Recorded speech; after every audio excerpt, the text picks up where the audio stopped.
नमस्कार श्रोताओं, स्वागत है आपका मिथिक मंथन में, जहां हम प्राचीन हिंदू ग्रंथों की गहराइयों में उतरते हैं और उन रहस्यों को उजागर करते हैं जो आज भी हमारे जीवन को दिशा दे सकते हैं।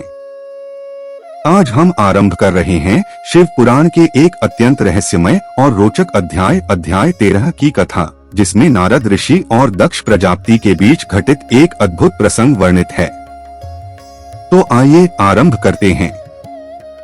ब्रह्मा जी के दरबार में व्रत और तप से दीप्त नारद मुनि पूछते हैं, हे ब्रह्मा, आप महान बुद्धिमान और वाग्मिता से युक्त हैं। कृपया बताइए, जब दक्ष प्रसन्न मन से अपने घर लौटे तब आगे क्या हुआ?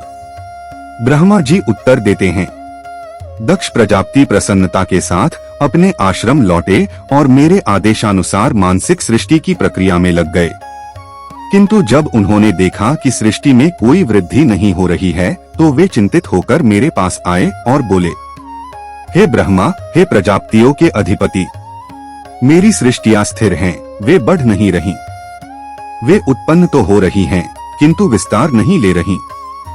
अब मैं क्या करूं? कृपया मुझे ऐसा उपाय बताइए जिससे यह सृष्टि आगे बढ़े। मैं निःसंदेह और भी प्रजा उत्पन्न करूंगा। तब ब्रह्मा ने उन्हें गूढ़ वचन कहे, हे दक्ष प्रजापति, मेरी वाणी को ध्यानपूर्वक सुनो और उसका पालन करो। स्वयं भगवान शिव तुम्हें कल्याण प्रदान करेंगे। तुम 5 जने के पुत्री, सुंदर और पुण्यमयी आसिकनी को अपनी पत्नी बना और फिर दाम्पत्य जीवन में प्रवेश कर तुम अनेकों संतानों की उत्पत्ति कर सकोगे। ब्रह्मा के आदेश पर दक्ष ने वीणा की पुत्री आसिकनी से विवाह किया। इसके पश्चात आसिकनी के गर्भ से दक्ष प्रजापति ने पुत्र उत्पन्न किए, जिन्हें हर्यश्व कहा गया। ये सभी हर्यश्व पुत्र अपने पिता की आज्ञा का पालन करते थे और वैदिक मार्ग में ही चलते थे। उनकी प्रवृत्तियां और आचरण एक जैसे थे। जब उनके पिता दक्ष ने उन्हें सृष्टि कार्य हेतु प्रेरित किया, तो वे पश्चिम दिशा की ओर तपस्या करने निकल पड़े, जहां वे पहुंचे नारायण तीर्थ पर, जहां दिव्य सिंधु नदी का संगम समुद्र से होता है।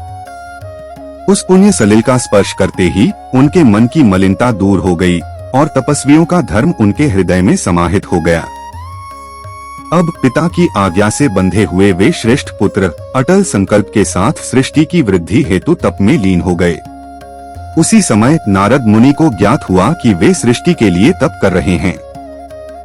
उन्होंने भगवान विष्णु की इच्छा को समझा और वहां पहुंचे।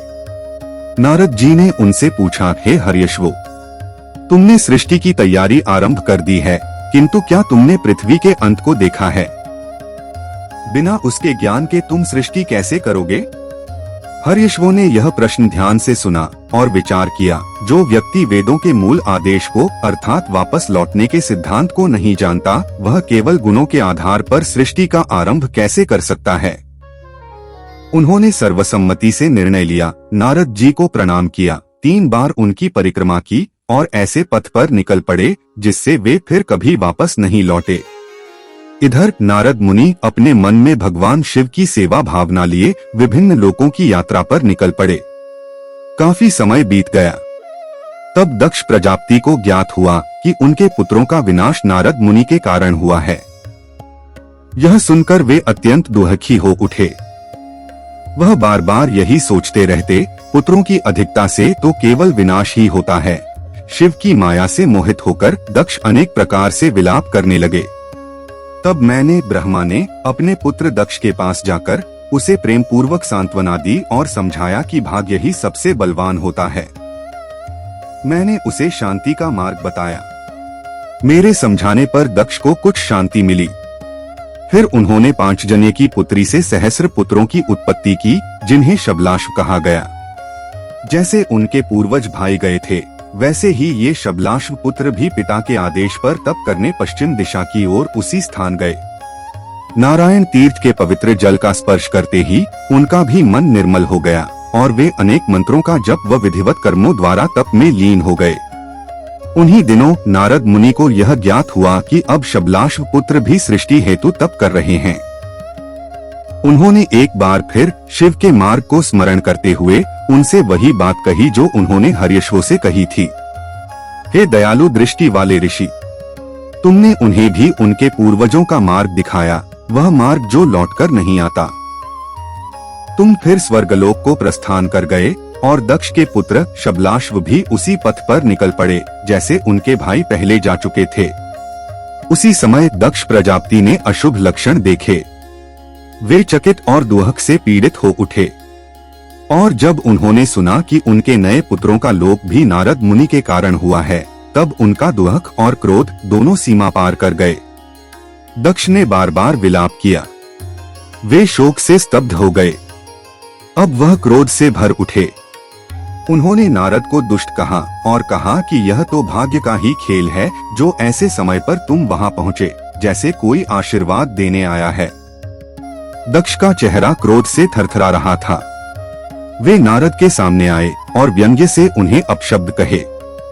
दक्ष बोले, हे नीचों में श्रेष्ठ, संत की वेशभूषा धारण करके तुमने मेरे उन उत्तम पुत्रों के साथ क्या कर डाला? जो पुण्य कर्मों में लगे थे, उन्हें तुमने एक सन्यासी के विकल और शापित मार्ग की ओर धकेल दिया। निर्दयी धोखेबाज!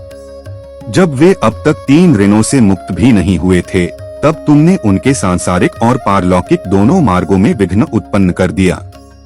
दक्ष आगे बोले, जो व्यक्ति मोक्ष की इच्छा से संसार का परित्याग कर देता है, किंतु 3 ऋण देवऋण, पितृऋण और ऋषिऋण का भुगतान किए बिना अपने माता पिता को छोड़कर घर से निकल जाता है, वह निःसंदेह अधोगति को प्राप्त होता है। तुम निर्दयी हो, निर्लज्ज हो, बालकों की कोमल बुद्धि को विकृत करने वाले हो, यश का नाश करने वाले हो। हे मूर्ख, तुम व्यर्थ ही विष्णु के पार्षदों के बीच विचरण करते हो। तुमने बार बार मेरे प्रति अपराध किए हैं, हे अधमों में अधम। इसलिए अब तुम विश्व के किसी भी लोक में स्थिर पग नहीं रख सकोगे। जहां जाओगे वहां से चले जाओगे। दुहक और क्रोध से व्याकुल दक्ष प्रजापति ने नारद मुनि को यह भयंकर शाप दे दिया। परंतु नारद, जिन्हें संतजन आदर देते हैं, शिव की माया के कारण दक्ष ईश्वर की इच्छा को समझ ही न सके। किंतु नारद मुनि ने उस शाप को पूर्ण धैर्य और स्थिर चित्त से स्वीकार किया। उनका मन तनिक भी विचलित नहीं हुआ। ऐसे ही होते हैं वे संत जो स्वयं की निंदा, शाप और अपमान को भी भगवान की इच्छा मानकर सहर्ष स्वीकार कर लेते हैं। और इस प्रकार समाप्त होती है यह रहस्यमयी कथा।